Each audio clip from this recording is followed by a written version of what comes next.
Norbert, ako hodnotíš Inoveckú chatu? Veľmi dobré počasie.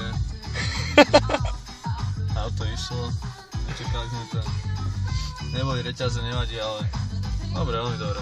Takže Není sú ľudia, kľud, pohoda. lyžovať sa dá. Dá sa, určite sa dá lyžovať, sankovať, bobovať.